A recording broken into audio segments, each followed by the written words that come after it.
بسم اللہ الرحمن الرحیم۔ السلام علیکم۔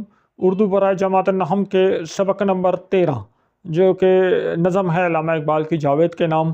آج کے اس لیکچر میں ہم اس کی مشق جو ہے اس کو سالو کریں گے اور بہت آسان جوابات، واضح جوابات آپ کو پیش کریں گے۔ جہاں ایکسپلینیشن کی ضرورت ہے ایکسپلینیشن بھی کر دیں گے۔ تو چلیں لیکچر کا آغاز کرتے ہیں۔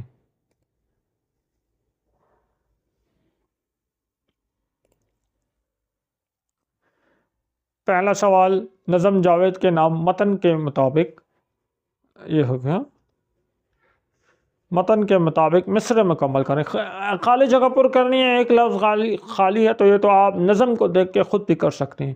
خدا اگر دل فطرت شناس دے تجھو، سکوت لالا و گل سے کلام پیدا کر، سفال ہند سے مینا و جام پیدا کر، میرا طریق امیری نہیں فقیری ہے، میں شاخ طاق ہوں، میری غزل ہے میرا سم۔ تو جوابات جو ہیں میں نے بریکٹ میں لکھنی ہے۔ سوال نمبر 2، جاوید کے نام متن کو مد نظر رکھتے ہوئے مندرجہ ذیل سوالوں کے جوابات دیں۔ نئے صبح و شام پیدا کرنے سے علامہ اقبال کی کیا مراد ہے؟ اب اس غزل کو آپ نے نظر میں رکھنا ہے اور ان سوالوں کے جواب دینے۔ نئے صبح و شام پیدا کرنے سے علامہ اقبال کا کیا مطلب ہے؟ تو اس سے مراد ایک نیا انقلاب لانا، پرانی اور جنگ آلود روایات کو توڑ کر نئی سوچ اور نیا زمانہ تخلیق کرنا ہے۔ اقبال چاہتے ہیں کہ نوجوان حالات کے غلام نہ بنے بلکہ حالات کو اپنی مرضی کے مطابق بدل دیں۔ سفال ہند سے مینا و جام پیدا کرنے سے علامہ اقبال کیا مفہوم مراد لیتے ہیں؟ اس سے مراد ہے کہ اپنی مقامی روایات، اپنی مٹی اور اپنے وسائل پر بھروسہ کرو، دوسروں یعنی اہل مغرب کی نکالی کرنے کے بجائے اپنی سادہ زندگی، اپنی تہذیب سے اعلیٰ درجے کے کمالات اور فن پارے تخلیق کرو۔ سوال نمبر 3، شاخ طاق کیا ہے؟ اس کے ثمر سے علامہ اقبال کیا پیدا کرنا چاہتے ہیں؟ جواب، شاخ طاق انگور کی بیل کو کہتے ہیں۔ یہاں اقبال خود کو شاخ طاق اور اپنی شاعری کو اس کا ثمر کہا ہے۔ وہ اس ثمر یعنی اپنی شاعری سے نوجوانوں کے اندر عشق، طلب اور انقلابی جذبہ پیدا کرنا چاہتے ہیں۔ سکوت لالا و گل سے کلام پیدا کرنے سے علامہ اقبال کی کیا مراد ہے؟ اس سے مراد کائنات کے خاموش مناظر کا گہرا مشاہدہ کرنا اور ان سے دانائی کی باتیں اخذ کرنا ہے، یعنی انسان قدرت کی خاموشی میں چھپے ہوئے سبق کو سمجھے اور اسے زندگی کا پیغام بنے۔ علامہ اقبال نے اپنے طریق کو فقیری کیوں کہا ہے؟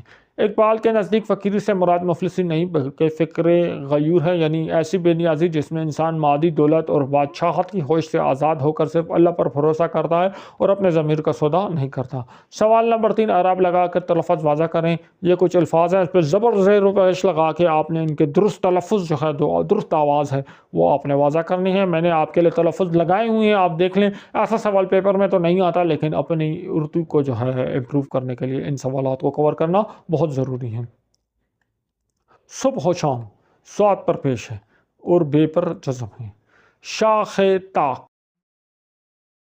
دل فطرت شناس، دال کے نیچے زیر ہے، فے کے نیچے بھی زیر ہے۔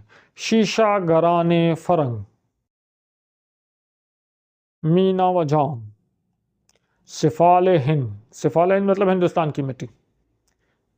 خط نگاری، یہاں کچھ ہدایات دی گئی ہیں، اس کی روشنی میں دوست کے نام گرمیوں کی چھٹیاں اپنے ہاں گزارنے کی دعوت کے حوالے سے ایک خط لکھیں۔ خط کا آغاز آپ نے سب سے پہلے بسم اللہ الرحمن الرحیم سے کرنا ہے، پھر لیفٹ سائڈ پہ آپ نے اپنا ایڈریس لکھنا ہے۔ تو آپ کہاں سے خط لکھ رہے ہیں؟ کمرہ امتحان الف ب ج، شہر کا نام لکھیں اور 1 فروری 2026۔ اب جس کو خط لکھ رہے ہیں اس کو مخاطب کریں تو پیارے دوست السلام علیکم، امید آپ خیریت سے ہوں گے۔ جیسا کہ آپ جانتے ہیں کہ سالانہ امتحانات ختم ہو چکے ہیں، گرمی کی چھٹیاں شروع ہونے والی ہیں۔ میں چاہتا ہوں کہ آپ اس بار اپنی چھٹیوں کا کچھ حصہ میرے ساتھ گزاریں۔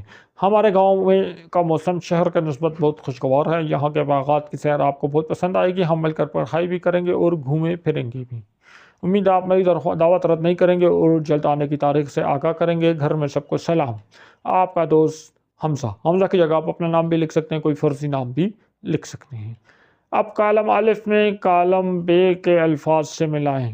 یہ کالم الف ہے، یہ کالم بے ہے، تو ان کو ملاتے ہیں۔